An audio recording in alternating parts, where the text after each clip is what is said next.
Hello, everyone. This is Jodie Ross. She's a friend and colleague as well. And Jodie is a health and personal development coach, and she just specialises in helping mums through pregnancy and also having empowered pregnancies and births, but also healing from birth trauma if there has been birth trauma. So today we're going to talk about that, and I'm going to hand you over to Jo. She's going to tell you a bit about her story first and how she got into this field and why she's so passionate about supporting mums. And she's got that same drive as me about trying to get this information out there, because the more mums get this knowledge, the better their experiences are, and then that sort of, you know, that the ripple effect of that benefits everyone. So yeah, please tell us your story, Jode.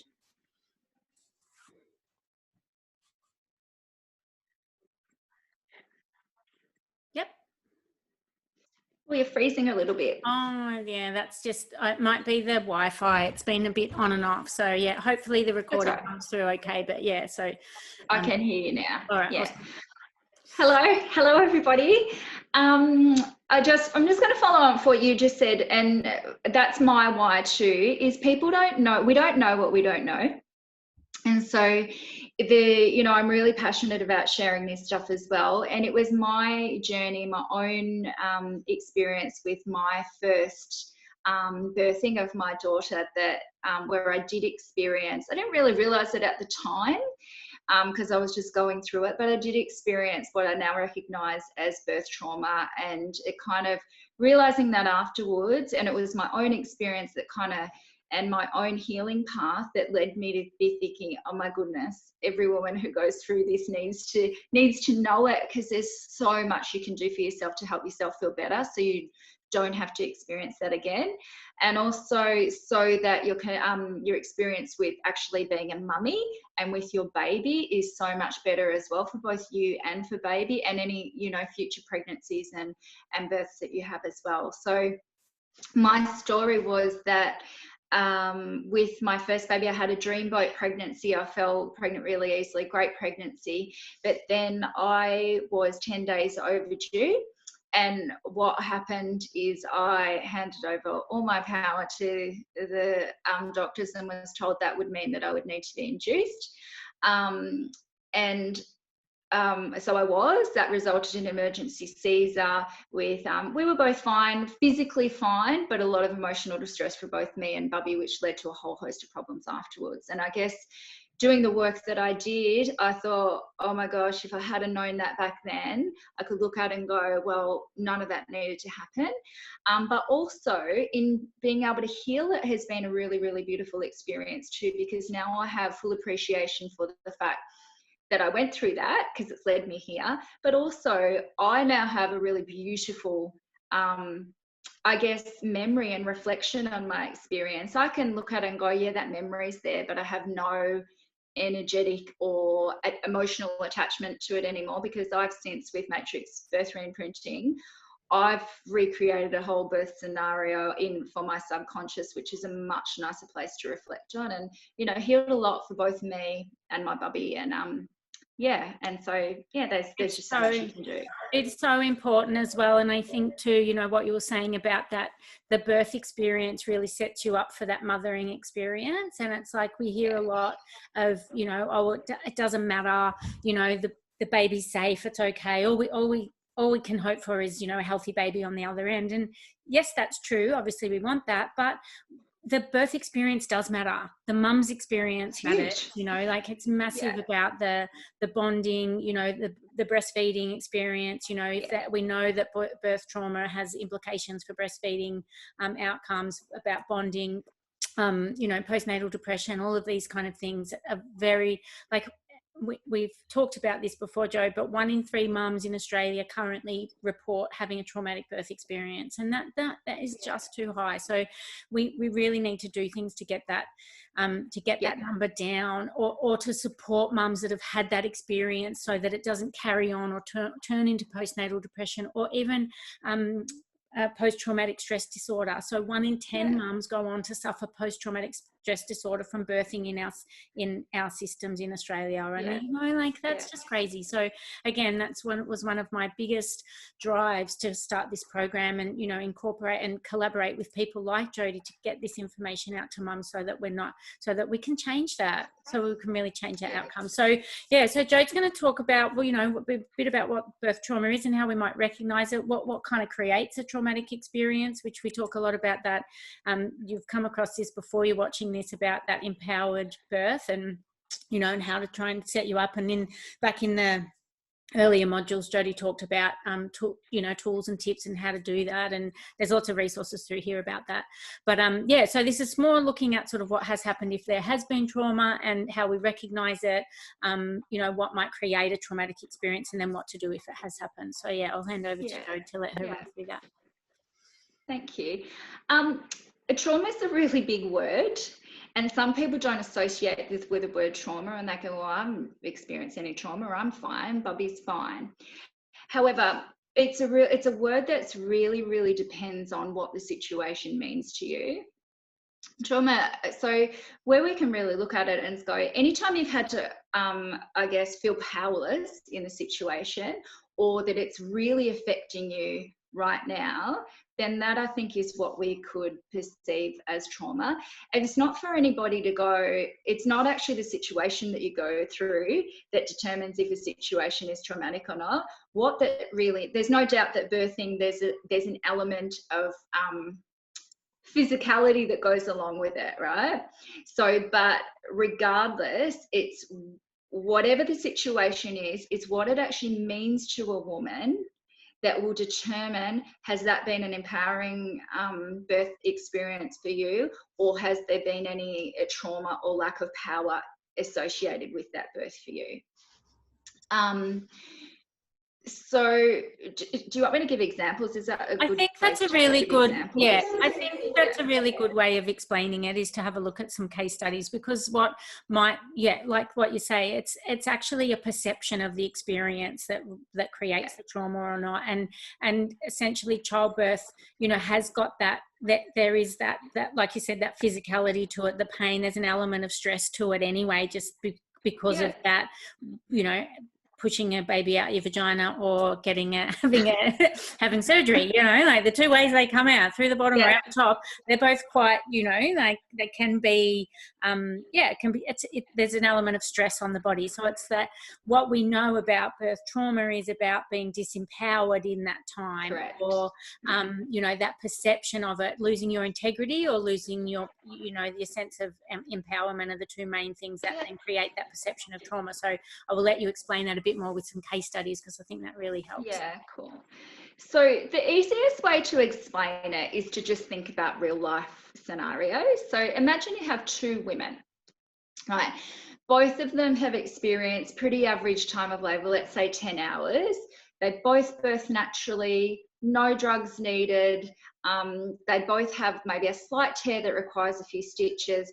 Bubby's perfect, the cord is clamped immediately, and baby given to mum. Right? So you could look at that and, you know, it's a story at the moment. It has no meaning yet. So woman one, her perception was that she just wanted to have a natural birth and baby be okay. And she figured that a slight tear means she got off easy, because she's heard lots worse. And most of her friends had this happen too. And we could look at that and go, well, is that going to be traumatic for that woman? I would probably think, based on that story, probably not. Just because her perception is, that's okay for me. If all I got off was the chair and my baby's okay, that's all right. Yeah. So she's, just from that story, I would probably say not birth trauma. Obviously, I don't know more about her, just on that example. Woman two, though, exactly the same story, but imagine she's got the perception that she also wanted to birth naturally, but it was really important to have a delayed cord clamping, because, you know, there's lots of medical benefits for that as well. And she believed this was the best thing for her bubby. And a tear is a big deal for her, because she believes that means she's broken. So the fact that there was no delayed cord clamping for her, she's already made the decision that she's failing already. She hasn't done everything she needs for her bubby to start with. So if you look at that, the situation's exactly the same, but would that be traumatic for that woman? I would think probably yes, Yeah. because her attitude to it all and her whole perception to it all, those events that happened, to woman one didn't mean anything.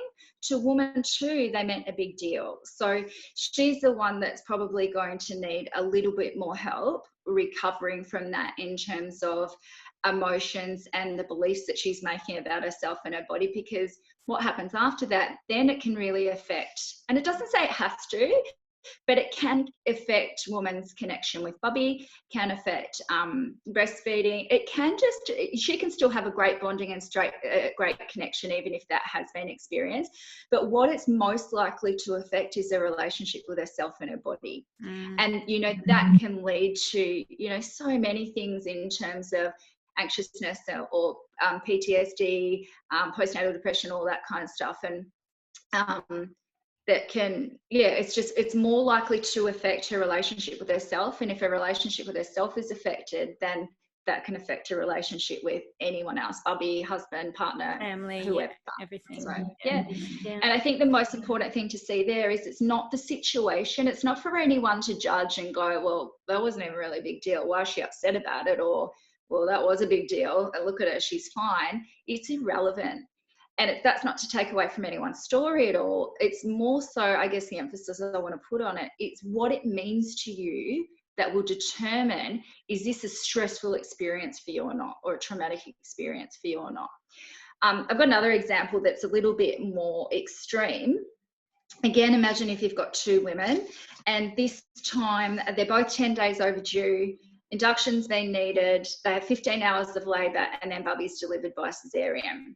Mum and baby are both safe and physically well, right? So imagine again, we've got woman one. Her perception is that she's not sure why it all happened, but she's just totally grateful and totally at ease that her Bubby's safe, she's safe, and she's really proud of her body for making this perfect baby, and she feels quite relaxed after birth. Would you think she's in trauma, Em? No.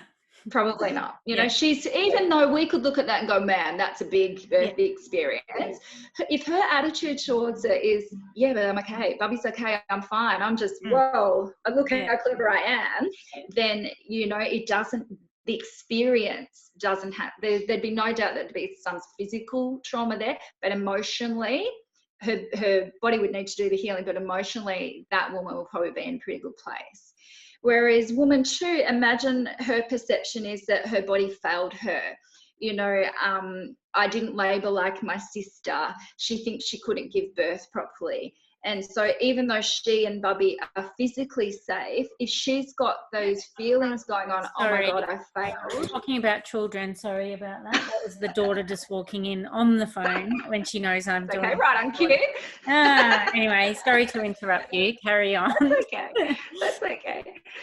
So if that woman's, you know, she's attaching the meaning to it that my body failed me, I couldn't labour properly, you know, I've let myself and my baby down, or, you know, things like that she's made it mean, then that's probably likely to be something that would be called much more traumatic for that person. And she's much more likely to need a lot more support afterwards to helping her process that and be able to move past it to make sure that then everything that follows can be as good an experience as possible. I think that's such a good way to explain it, and it's about that impact that it has on mum and her relationship with herself as a mother, because too, and especially with first babies as well, like it's such a big transition. You're going from, you know, that maiden to mother, like it's such a different life stage, you know, to be in, and that I think birth experience is such a big part of setting you up for that.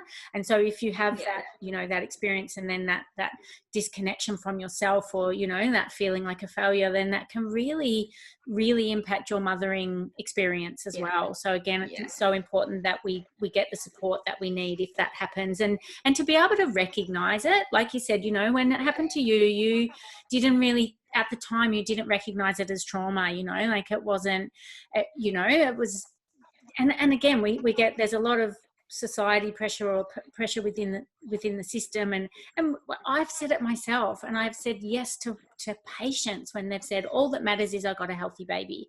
It doesn't matter that, you know, it ended up in an emergency Caesar, or that I've, you know, that so it does matter, you know, like, and that's something I think that we need to be aware of as well. Yeah. So it's awesome to know that. So if we did say, you know, if we're talking to mums out there that have had this experience or felt like that, or, you know, have signs of this, that happened to them, what would be some tools that they could do to help themselves, or who would they go and see? Like, you know, I know that someone like you would be awesome. You know, what are their options? Yeah, I guess the biggest thing to recognize is you can still go through a big experience like that and be okay or not. And at the end of the day, yes, it's important that mum and bubby are safe. But why it matters is because if it has been a really big deal to you, it can affect what's going on with your nervous system and your psyche post. So if you're experiencing trouble, as in your mood's lower than you want, or you've got ongoing anxiety, or, you know, trouble with connecting with bubby, or trouble with breastfeeding, or just limiting feelings about yourself, then it doesn't have to stay that way. You know, there's lots of stuff. And that was what happened to me. Like, the day after, I was like, well, I don't care, I've got this beautiful baby, and I was okay. But then what followed that, then she was really distressed. I couldn't calm her. And then all the other stuff started coming in for me. Oh my God, I'm a failure. I couldn't, you know, all those limiting stuff that was going on in the background. And it was only when I was able to transform that and realize, oh, hang on a minute, I was pretty awesome. I grew this perfect child, and looking at all the reasons why my labor experience led to that. And a lot of it happened, my trauma started before labor. Yeah. You know, and I think that's really important to recognize as well. It was actually when I was overdue, and a decision I'd made then that is what started all my anxiousness. And then labor couldn't happen properly, you know, and that's really important for women to understand too. When your body is in a state of calm and trust, your hormones can do their job properly, and you're much more likely to have the labor that you want to have. As soon as you go into fear and distress, and cortisol levels rise, which is your stress hormones, the natural hormones required for labor can't come in and do their job properly. Oxytocin will literally shut down, because what happens is it's kind of like an animal in the wild. If an animal starts labor and they start to feel unsafe or sense danger coming, they can shut it down, they can stop. And so we are kind of the same, in the sense that if you're not feeling safe in your body or calm, or that fear, anxiousness has gone too high, that's when labours can be overdue. You can have those stop-start labours and inductions and all of those things. So it's kind of looking at pre-birth, okay, what pre-birth, what was going on that could have contributed to this, and then what was the experience like, because all of that can contribute to the story. So I guess the point I'm trying to make, if post-birth you're experiencing any of those feelings that aren't empowering for you, or not feeling good, or, you know, to the much more extreme, then there's a lot you can do about it. And what my biggest suggestion would be, go and see somebody that can help you calm your nervous system and switch off, change the beliefs or the story that you're telling yourself. So the modalities that I work with are EFT, tapping, matrix reimprinting, and matrix birth reimprinting. And what the tapping itself is calming the nervous system, which a woman can actually do that with a baby, which is really amazing. Yeah, I've So learned to do that. It's so you can great. do tapping on bubby, which is I've seen it over and over, and that's incredible.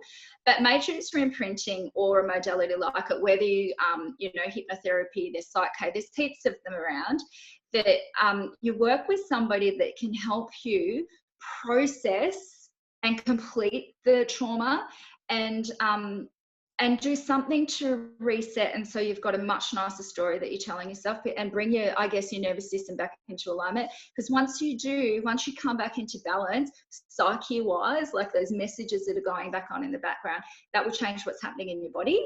Yeah. It will change your connection to everything. And also it will make sure that for any future birthing that you have, then that can be a much better experience. Like, I went with a woman happening again. Yeah, I went with a girl who was, she was, I think, 4 days overdue for her second bubby. Really healthy, fit girl, had a great pregnancy, but she was overdue. And when she was overdue, she was getting quite distressed. And, you know, she contacted me and I worked with her. And I just said to her, what was your first birth like? And she goes, oh, it's horrendous. And so she still had that fear, birth is horrendous, right? So what we did is I worked with her and we processed that. We cleared that for her because that part of her psyche was still back there in that moment. So you can process that and because the subconscious has got no concept of time. If you're thinking it, it's happening now. So we processed that for her and she went into labour naturally within 24 hours. Yeah, awesome. That's because all of a sudden she just didn't have the subconscious horrific fear going on, and she birthed a beautiful, healthy, bubby girl. And so, even though it was a subconscious thing, it was still impacting the physical body, because the physical still reacts to the subconscious patterns and thoughts and the little voice in the back of your head. But one of the other things I wanted to talk about was skin to skin, like practicing skin to skin post-birth if there has been a traumatic or stressful experience, because that can help to reconnect mum. It can help to calm the nervous system, and for mum and bubs as well, that's a really, really good practice to do. And that's really effective. It's very helpful for breastfeeding outcomes as well, and for for latching and those kind of things, for bonding. Really good for bubs and dad to do as well, that skin to skin connection. It's also really good for microbiome stuff, like like when we talk a lot about that, like where the baby's getting their microbiome from. So that's a really good practice too, isn't it? That can be a natural remedy for a trauma or a stressful experience in birth, to practice a lot of skin to skin post birth in those early days, and even up to months. Skin to skin up to 9 months even. Because what happens is post birth, especially, a best place for bubby is on mummy's chest, or if mum's not available, dad's chest. It actually takes up to 9 months for bubby is still entrained in mum's heartbeat. So for those, if bubby is placed on mum's chest, heart to heart, then it calms baby, but it also calms mum. So if mum is in distress, having bubby there is going to help to regulate her nervous system, and same for baby, which of course is going to do everything that you said, and with bonding and feeding and all of those kinds of things and connection. But even longer than that, the more a bubby can be in mum or dad's heart field for that first 9 months, it actually literally helps the heart to beat stronger. So women are carrying their babies around like in their pouches and their slings, or you hear people literally keeping their babies on them, or picking up their bubby when they're crying. Then that's actually a beautiful thing, and it's the best thing you can do for the baby, to let them know they're safe. But even just from a physical point of view, it's helping your baby's heart to beat stronger. Yeah, it's awesome. I'm like a huge fan of skin to skin, and that they've done some research recently in NICUs, the neonatal units, and about practicing skin to skin, and how the amazing outcomes that's having for mums, babies, dads, staff in the NICU as well. Like, it's just incredible what that kind of, what that practice really does. So I'm a huge fan of that. But is that all we were going to talk about? Have you finished with your tips? Did you have anything else you wanted to say? Not really. Just the main thing I want to let women know, that if you do experience this, it's okay. And it doesn't have to stay like that. You don't have to soldier on and go, well, I'm strong, I'm all right, I'm moving on, I'm okay. It doesn't mean you're not strong if you've experienced this, and it doesn't mean you're not strong if you need help processing and switching it off, because the sooner you can do it, the sooner you can actually feel much better. And there's a lot you can do about it. You don't have to feel this way. And I think sometimes if you can recognize that it's there and you know why, then there's much that you can do about it, and surround yourself with a team that's going to help you. Awesome. Good for your baby and good for you, because whatever's going on for mummy is also going on for baby at some level. Yeah, absolutely. So they pick up all of that nervous system, all of that nervous system stuff gets picked up by the baby. I see that a lot with mums that are having trouble with either breastfeeding or settling, or unsettled babies and those kind of things. I talk to mums about stress. Like, what does your day look like? And they're like, oh yeah, actually we were having a really good morning, and then something happened, and I was supposed to send out this email, or someone called in and disrupted me, and then we had a really bad afternoon because I was really stressed. I'm like, you know, they're wired to you. You're interconnected and wired. Baby's got no sense of self. Yeah. You know, in the womb, whatever's going on for mum chemically, and a baby doesn't necessarily, if mum's thinking a thought, they can't articulate the thought, but they will get the chemistry of that thought or the chemistry of that emotion. And the same post-birth, whatever's going on for mum is going on for baby. Even now, like my kids are 11 and 8. And, you know, the other day I was really cranky about something. I had this on one of my Instagram posts. I was cranky and I said to the kids and my husband, I need to go out. I'm just going to breathe for half an hour and then I'll be back. I got home and my kids had written me these cards and drawings. And my daughter said, sorry. And I said, what are you sorry for? She goes, oh, in case I did anything tonight, you're cranky. And I go, oh, sweetheart, I gave a big hug. I said, it's not you. I just needed to breathe. But it just made me realize my state, where I'm at, directly affects my kids even now. You know, and so if you're experiencing this stuff, if you won't do it for you, do it for your kids, because whatever you're feeling, they pick up on, and it's the best thing you can do for your relationship with yourself and with your family. Yeah. Awesome. Fabulous advice. Thanks so much, Jode. And we'll see you on the podcast. And everyone's got your contact details so they can get in touch with you if they need anything or follow you on socials for some more awesome advice. Yeah. Okay. Cool. Thanks. Bye.